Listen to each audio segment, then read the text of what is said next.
जय हिंद दोस्तों, स्वागत है आप सभी का आपके अपने यूट्यूब चैनल जैकपुर पे। तो आज के इस वीडियो में हम लोग क्लास 11 के इंग्लिश कोर का पार्ट 2 करने वाले हैं। इसके पहले भी हमने चैनल पे पार्ट 1 अपलोड किया है। यदि आप लोगों ने नहीं देखा है तो उसको जाकर देख लीजिएगा। मैंने प्लेलिस्ट बना दिया, आप लोगों के क्लास 11 के जितने भी इंपॉर्टेंट वीडियो हैं सबका प्लेलिस्ट बना हुआ है। वहाँ पर जाकर के आप अपने फाइनल एग्जाम के लिए सारे वीडियोज़ को देख सकते हो। तो चलिए शुरू करते हैं। सबसे पहला सवाल, the author of the story we are not afraid to die if we can all be together is, यानी ये जो ऑथर है इसका ऑथर का नाम बताना है। ठीक है, तो इसके जो ऑथर का नाम आपके पास 4 ऑप्शन है यहाँ पे आप देख पा रहे हो। तो इनमें से आपको सही आंसर का चयन करना है। तो राइट आंसर हो जाएगा option number A, Gordon Cook and Alan East. ठीक है, तो याद रखना है सभी को। क्वेश्चन नंबर 2 पर आइए। क्वेश्चन नंबर 2 में आपसे कह रहा है when did the narrator begin his voyage. इसका मतलब क्या होता है पता है? यात्रा, है ना। मतलब इसमें कहने का मतलब है कि वर्णनकर्ता ने अपनी जो यात्रा थी, जो नरेटर है, नरेटर कौन होता है? वर्णन करने वाला, लिखने वाला, राइटर। तो ये जो है अपनी यात्रा जो है कब शुरू किया था इसने, वो आपको बतानी है। ठीक है, तो इसने जो अपनी यात्रा शुरू किया था वो किया था आपका जुलाई 1976 में। तो ये याद रखिएगा, ऑप्शन नंबर 20 का सही जवाब हो जाएगा। क्वेश्चन नंबर 3 में देखिए कहा जा रहा है आपसे कि 200 ईयर्स एगो round the world voyage was made by. ठीक है, यानी इसके कहने का मतलब है 200 साल पहले, है ना। क्या बोला? 200 साल पहले भ्रमण किसके द्वारा, जो यात्रा जो थी ये वर्ल्ड वर्ल्ड भ्रमण यानी वर्ल्ड यात्रा जो है वो किसके द्वारा किया गया था, ये आपको बतानी है। ठीक है, ऑप्शंस आपके पास हैं यहाँ पर। राइट आंसर हो जाएगा आपका कैप्टन जेम्स कुक के द्वारा। किसके द्वारा? कैप्टन जेम्स कुक के द्वारा 200 साल पहले जो है ये वर्ल्ड यात्रा किया गया था। ठीक है, चलिए क्वेश्चन नंबर आते हैं 4 पे। क्वेश्चन नंबर 4 में देखिए कहा जा रहा है कि the narrator started the voyage form. ठीक है, इसका क्या मतलब हो गया? इसका मतलब हो गया आपका कि जो नरेटर है, जो लेखक है, जो वर्णन करता है, उसके द्वारा जो है यात्रा कहाँ से शुरू किया गया था, है ना। वॉयज फ्रॉम, कहाँ से इसको शुरू किया गया था। ठीक है, तो इसका जो राइट आंसर हो जाएगा वो हो जाएगा आपका option number B, Plymouth, है ना। कहाँ से शुरू किया गया था? प्ले माउथ से शुरू किया गया था। ठीक है, देखिए हमारा कोशिश मैं कर रहा हूँ कि आप लोगों को अंग्रेज़ी अच्छे से पढ़ा पाऊँ। ठीक है, अगर कहीं पर भी थोड़ी बहुत अगर मिस्टेक हो जाती है या फिर भूल चूक हो जाती है तो उसको आप लोग जो है इग्नोर कीजिएगा। वैसे मैं अपना पूरा 100% देने का कोशिश कर रहा हूँ। वैसे मैं इंग्लिश का प्रॉपर इंग्लिश का टीचर नहीं हूँ, मैं 10th तक का इंग्लिश तो पढ़ा ही लेता हूँ, लेकिन आप लोगों के लिए कोशिश करता हूँ कि अच्छे से आप लोगों को मैं समझा पाऊँ। ठीक है, अगर छोटी मोटी कहीं मिस्टेक होगी तो उसको इग्नोर कीजिएगा एंड लास्ट में हमें बताइएगा। ठीक है ना, कि अगर मुझसे कोई गलती हो जाए तो प्लीज़ आप लोग कमेंट कीजिएगा। आपके कमेंट का मैं कभी भी बुरा नहीं मानता, बल्कि मैं उसे सीखता हूँ कि हाँ मेरे से ये गलती हुई तो उसको मैं अगले वीडियोज़ में सुधारता हूँ। ठीक है, चलिए क्वेश्चन नंबर आते हैं हम लोग 5 पे। क्वेश्चन नंबर 5 में देख रहा है हु वाज मैरी। मैरी कौन था या कौन थी? हाँ कौन थी, मैरी तो लड़की का नाम है ना, कौन थी। तो यहाँ पर इसका राइट आंसर हो जाएगा ऑप्शन नंबर ए, नरेटर वाइफ। जो लेखक है, जो वर्णन करता है, उसकी वाइफ थी कौन? मैरी। ठीक है, क्वेश्चन नंबर आते हैं हम लोग 6 पे। क्वेश्चन नंबर 6 में कह रहा है for how many years the narrator spent honing his seafaring skills.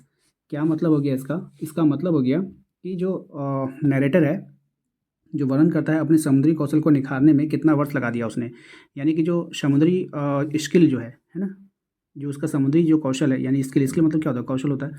उसको निखारने में, यानी कि सीखने में, निखारने में कितना समय बिता दिया। ठीक है, ऑप्शंस आपके पास है, तो राइट आंसर इसका हो जाएगा आपका ऑप्शन नंबर सी, 16 साल। ठीक है, याद रखिएगा। क्वेश्चन नंबर आते हैं हम लोग 7 में। कह रहा है कि what was name of the author boat.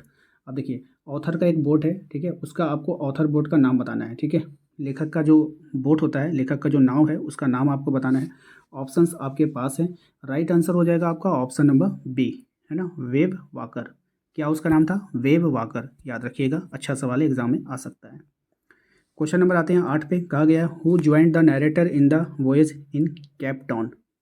ठीक है, कह रहा है आपसे, इसके कहने का ये मतलब है कि केप टाउन यात्रा में, केप टाउन के जो यात्रा में जो नरेटर के साथ कौन शामिल हुआ, है ना, नरेटर, है ना, ज्वाइंट मतलब शामिल होना, नरेटर के साथ वॉयज के इन केप टाउन यानी कि केप टाउन की यात्रा में कौन शामिल हुआ था, ये आपको बतानी है। ठीक है, तो इसका जो राइट आंसर हो जाएगा वो हो जाएगा option number A, Larry Wessel and Herb Sigler, है ना, सेगलर। तो ये जो है शामिल हुआ था। क्वेश्चन नंबर आते हैं हम लोग 9 पे। क्वेश्चन नंबर 9 में देखिए कह रहा है कि the length of wave walker was. Wave walker जो था, कौन क्या था? वेव वाकर ये नरेटर का बोट था ना। हाँ, तो इसका मतलब कि लेंथ आपको बताना है, इसकी लंबाई कितनी थी। तो 23 मीटर यानी 23 मीटर्स। याद रखिएगा, अच्छा सवाल है आपके एग्जाम के लिए। क्वेश्चन नंबर आते हैं हम लोग 10 पे। क्वेश्चन नंबर 10 में कहा जा रहा है कि the weight of wave walker, wave walker जो था, जो नरेटर का जो बोट था, उसका वेट आपको बताना है, उसका वजन बताना है। तो राइट आंसर हो जाएगा ऑप्शन नंबर 30 टन। क्या हो जाएगा उसका? 30 टन हो जाएगा। ठीक है, याद रखिएगा। अगले सवाल पे आते हैं। क्वेश्चन नंबर 11 में कहा जा रहा है आपसे the ways passed pleasantly up to. ठीक है, इसका क्या मतलब हो गया? इसका मतलब हो गया आपका, ये कहना चाह रहा है आपसे कि यात्रा सुगध रही थी कहाँ की, है ना? यात्रा जो मतलब कहाँ की सुगध रही थी, ये आपको बताना है। केप टाउन की, ईस्ट लंदन का, पोर्ट एलिजाबेथ का, या फिर डरबन का, कहाँ की यात्रा जो है वो सुगध रही थी?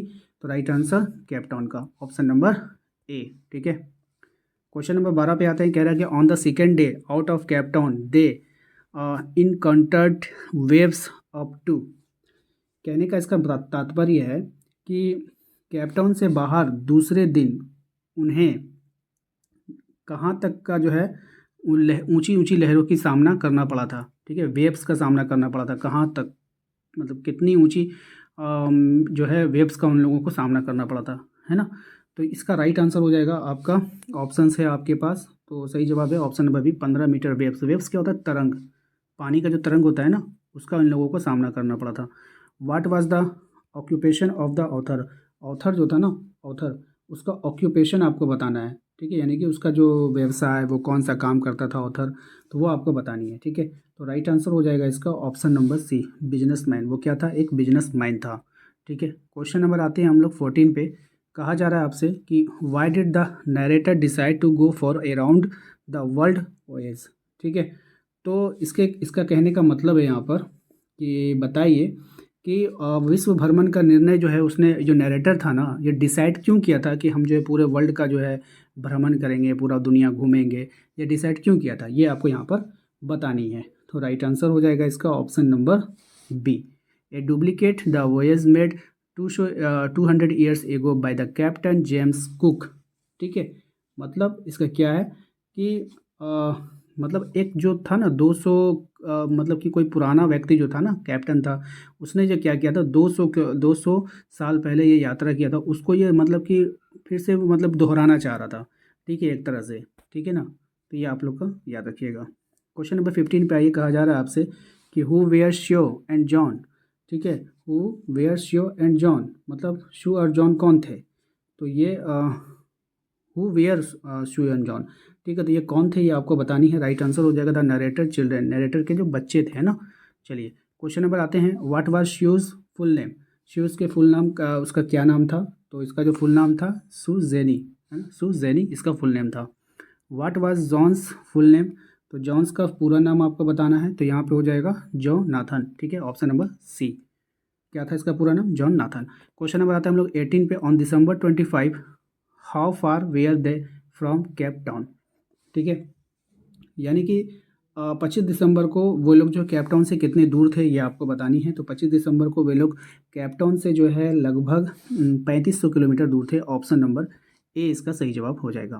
क्वेश्चन नंबर आते हैं हम लोग 19 पे। क्वेश्चन नंबर 19 में कहा जा रहा है कि on January 2 he waves become on January 2। ठीक है, हिंदी इंग्लिश मेरा मिक्स हो जा रहा है, तो उसके लिए क्षमा चाहूँगा।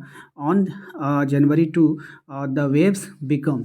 ठीक है, इसके कहने का तात्पर्य है कि 2 जनवरी को जो लहरें क्या हो गई थी, तो लहरें जो हो गई थी 2 जनवरी को, वो एक तरह से जी गेनेटिक, है ना। इसका क्या मतलब होता है? विशाल, कैसी हो गई थी? विशाल लहरें हो गई थी। Which part of journey past pleasantly. ठीक है, इसका क्या मतलब हो गया? कह रहा है कि यात्रा का कौन सा भाग जो है वो सुखद रहा था। यानी कि यात्रा जो ये लोग किए थे, तो उसका कौन सा भाग सुखद था? तो first leg of the journey, है ना। कौन सा था? फर्स्ट लेग, है ना।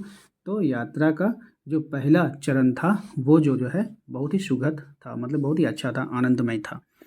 तो आशा करते हैं कि आप लोगों को आज का ये वीडियो पसंद आया होगा। वीडियो अच्छा लगा तो प्लीज़ लाइक ज़रूर किया कीजिए। आपके लाइक से मोटिवेशन मिलती है। अगर आप लाइक करोगे ज़्यादा से ज़्यादा, तो फिर हम इंग्लिश की वीडियोस ज़्यादा से ज़्यादा आप लोगों के लिए बना पाएंगे।